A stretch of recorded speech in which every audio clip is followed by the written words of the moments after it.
గారు ఏమంటారు ఈవేళ ఈ కొత్త రాజకీయాలు ఎవరు అధికారంలో ఉంటే వాళ్ళ వైపుకే పోయేటువంటి అంశం? ఇంకొకటి మీరు స్పష్టం చేయాల్సింది ఏంటంటే తెలుగుదేశం పార్టీ నుంచి 4 రాజ్యసభ సభ్యులు మీ దగ్గరకు వచ్చారు. సరే వీళ్ళు 3 ఎమ్మెల్యేల గురించి మాట్లాడుతున్నారు కానీ బెదిరించి తీసుకున్నారని 4 ఎంపీలే వచ్చారు, ఏకంగా రాజ్యసభ సభ్యులే. మీరు కూడా బెదిరించారా ఏమన్నా వాళ్ళని?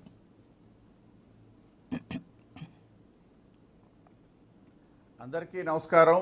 ముందుగా గాంధీ జయంతి శుభాకాంక్షలు అందరికీ. వారి జయంతి సందర్భంగా ఆ మహాత్మునికి నివాళులు అర్పిస్తూ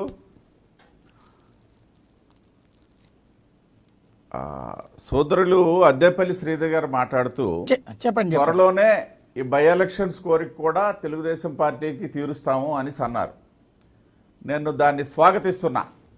ఏదైతే గత తెలుగుదేశం పార్టీ అంటే ఇవాళ తెలుగుదేశం పార్టీ ఎందుకంటే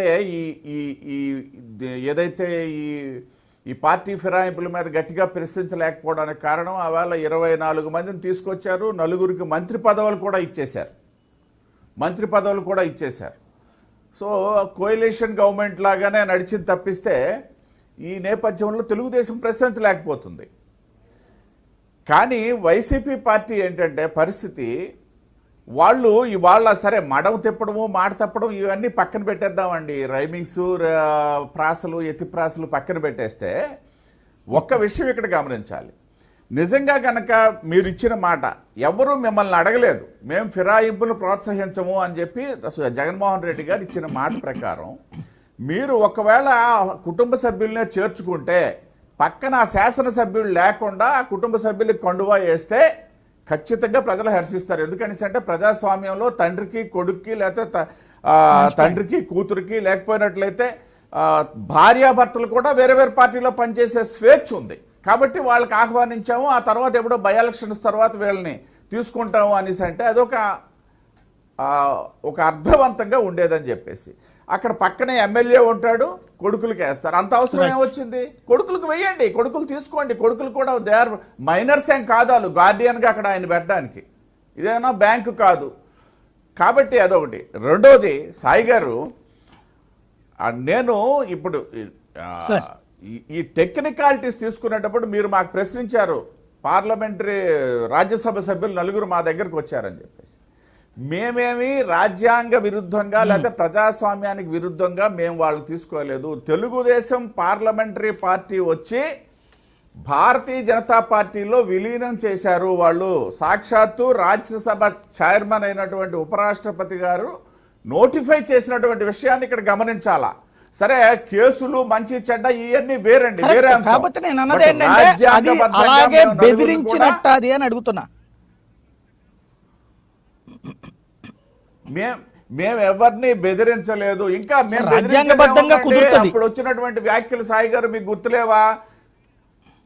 సాయి గారు మీరు అప్పుడు మర్చిపోయారేమో కానీ మేము మర్చిపోలేదండి. తెలుగుదేశం వాళ్లే భారతీయ జనతా పార్టీలోకి వాళ్ళ కోవర్టులు చొప్పించారని చెప్పి మాట్లాడారు. మేమెందుకు బెదిరించాలండి? అవన్నీ మర్చిపోతే ఎలాగ చెప్పండి. కాబట్టి మేమేం బెదిరించాల్సిన పని లేదు. ప్రజాస్వామ్య ప్రక్రియలో వచ్చినటువంటి వాళ్ళు ఒప్పుకుంటున్నారా?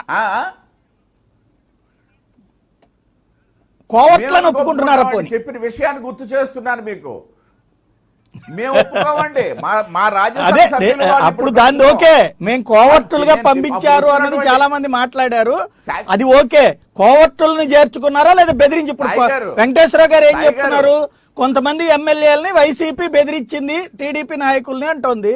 అట్లాగా మీ దగ్గరికి ఏకంగా అసలు 4 ఎంపీలు, ఆషామాషి కాదు రాజ్యసభ సభ్యుడు అంటే ఎంతమంది ఎమ్మెల్యేలకి 50 మంది దగ్గరగా ఎమ్మెల్యేలకి 15-20 మంది ఎమ్మెల్యేలకి పెట్టు 3 ఏళ్ళు 21 లెక్కకు వస్తుంది 3 ఎంపీ సెగ్మెంట్లకి. కాబట్టి 21 మంది ఎమ్మెల్యేలతో సరిజోడి అయినటువంటి రాజ్యసభ సభ్యులు 4 మీ దగ్గరకు వచ్చారంటే మీరు బెదిరించనన్నా బెదిరించాలి, లేదా కోవర్టుగానే తీసుకుని ఉండాలి. ఎలాగొచ్చిందనేది, లేదా నిజంగా బాబు గారు గిఫ్ట్కి ఇచ్చారా మీకు ఏమన్నా? నేను అదే మీరు బెదిరింపు గురుండి అంటే కోవర్టులుగా పంపించారన్న విషయాన్ని నేను ప్రస్తావించాను. కానీ ఈ బెదిరించడం కరెక్ట్ కాదు, ఈ కోవర్టులు కరెక్ట్ కాదు. రాజ్యాంగబద్ధంగా ప్రజాస్వామ్య సూత్రాలకు అనుగుణంగానే వచ్చారని నేను చెప్తున్నా. ఇప్పుడు తిరుపతి సీట్ లాగా గిఫ్ట్ సాయి గారు, తిరుపతి సీట్ లాగా గిఫ్ట్ ఏమన్నా ఎవరు ఏమనుకుంటే అది అనుకోవచ్చండి. ఎవరు ఏమనుకుంటే అది అనుకోవచ్చు. మా వరకు అయితే మాకు రాజ్యాంగము ప్రజాస్వామ్యమే ముఖ్యం. మాకు ఆ రెండింటికి కట్టుబడి ఉంటాం మేము. రాజకీయాలు ఎలాగో జరుగుతుంటాయి.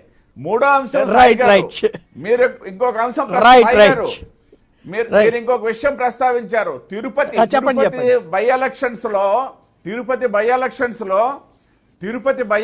లో ఏదైతే తెలుగుదేశం పార్టీ బీజేపీ అభ్యర్థికి మద్దతు ఇస్తుంది అని చెప్పేసి ప్రస్తావించడం జరిగింది. బీజేపీకి తెలుగుదేశం పార్టీ, బీజేపీ జనసేన అభ్యర్థికి తెలుగుదేశం పార్టీ మద్దతు ఇస్తుంది అన్నటువంటి ప్రస్తావన సాయి గారు ఆఫర్ చేసింది అన్నటువంటిది నిన్న జీవీఎల్ గారు కూడా మాట్లాడదలుచుకున్నా. చెప్పండి. నేను అదే చెప్తున్నాను సార్. ఒకవేళ అదే జరిగితే భారతీయ జనతా పార్టీకి తెలుగుదేశం మద్దతు తీసుకునే ఇప్పుడు బై ఎలక్షన్స్ లో వెళ్లాల్సిన అవసరం లేదు. ఎందుకనిసంటే మాకేం అక్కడ ఎంపీలు తక్కువగా లేరు, లోక్సభ సభ్యులు. కాబట్టి ఒకవేళ అదే జరిగితే రాష్ట్ర అధ్యక్షులుగా వీర్రాజు గారు ఉన్నటువంటి సందర్భంలో మళ్ళీ తెలుగుదేశం పొత్తుని కానీ మేము బై ఎలక్షన్కి వెళ్తే భారతీయ జనతా పార్టీకి అది ఆత్మహత్య సదృశం అని చెప్పేసి నేను చెప్తున్నాను sir. That is my personal opinion. Right. ఎట్టి పరిస్థితుల్లో అది జరగదు. రైట్. మేము ఇండివిజువల్ గా జనసేన పార్టీతోనే మేము ఎన్నికలకు వెళ్తాం తప్పిస్తే తెలుగుదేశం పార్టీతో కలిసి వెళ్లే పరిస్థితి లేదు. వీర్రాజు గారు అధ్యక్షులుగా ఉండి అది జరిగిందంటే ఖచ్చితంగా అది భారతీయ జనతా పార్టీకి ఒక తీరని శాపంగానే వస్తుంది తప్పిస్తే ఇంకొక విధంగా ఉండదని చెప్పి నేను అభిప్రాయపడుతున్నా. Very good. శరత్ గారు ఏమంటారు సార్?